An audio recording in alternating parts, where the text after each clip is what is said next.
Pension বেড়ে হলো double. শতবর্ষ পার হলে সরকারি অবসরকালীন ভাতা বেড়ে দ্বিগুণ হবে, এমনটাই রাজ্য সরকারের নিয়ম।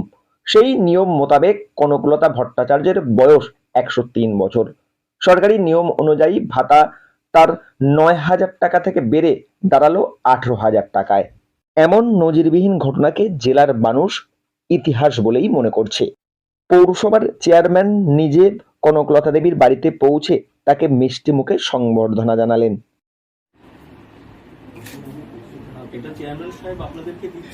আজকে যার বাড়িতে আমরা এসেছি ওনার কাছে ওনার 100 বছরের উপর ওনার বয়স, এবং আমাদের আজকে থেকে আমরা তো পেনশন বহু মানুষকে দিই, কিন্তু আমাদের রাজ্য সরকারের যে নিয়ম, আমাদের মাননীয় মুখ্যমন্ত্রী মমতা বন্দ্যোপাধ্যায়ের যেটা আমাদের সেই নিয়ম অনুসারে যে নিয়ম উনি করেছেন যে 100 বছর হয়ে গেলে আমরা কিন্তু পেনশনকে ডাবল করে দেওয়া হয়। অর্থাৎ উনি এতদিন ধরে 9,000 সামথিং টাকা উনি পেতেন, ওনাকে এবার থেকে উনি মাসে 18,000 টাকা করে পেনশন পাবে, এবং সেটা আজকে থেকেই এফেক্ট হবে। জানা যায়, পৌর নিগমের কর্মচারী তারাশঙ্কর ভট্টাচার্য 1984 সালে অবসরের পর পেনশন পাচ্ছিলেন। 2001 সালে তার মৃত্যুর পর ফ্যামিলি পেনশন পান তার স্ত্রী কনকলতা ভট্টাচার্য। বর্তমানে কনকলতা দেবীর 103 বছর বয়স। 100 বছর পার হতেই পেনশন বেড়ে দাঁড়ায় ডবলে।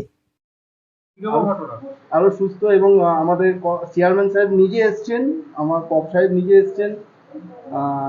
না, এটা কর্পোরেশনের ইতিহাস, এটা কর্পোরেশনের আপনাদের ছিল না, এটা কপ সাহেবই আমার নলেজে এনেছেন, এবং শান্তনু দা, অনুপম দা, এনারা আমাদের নলেজে এনেছেন। হ্যাঁ, আমার ঠাকুমা হন।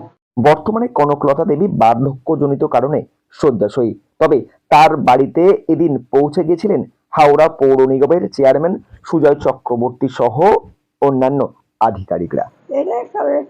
এরা কারা? সব লোক। হ্যাঁ, মিউনিসিপ্যালিটি কর্পোরেশন থেকে সব স্যাররা এসেছিলেন, চেয়ারম্যান এসেছিলেন। আপনাকে চেয়ারম্যান মিষ্টি খাওয়ান। আপনার স্বামীর নাম কি ছিল জানেন? আচ্ছা, উনি কোথায় চাকরি করতে জানেন?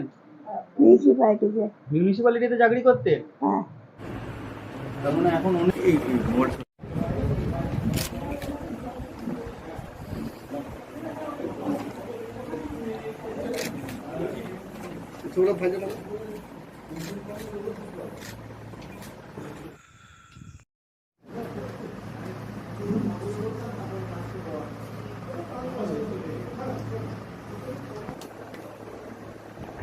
হাওড়া থেকে রাকেশ মাইতির রিপোর্ট, লোকাল 18 বাংলা।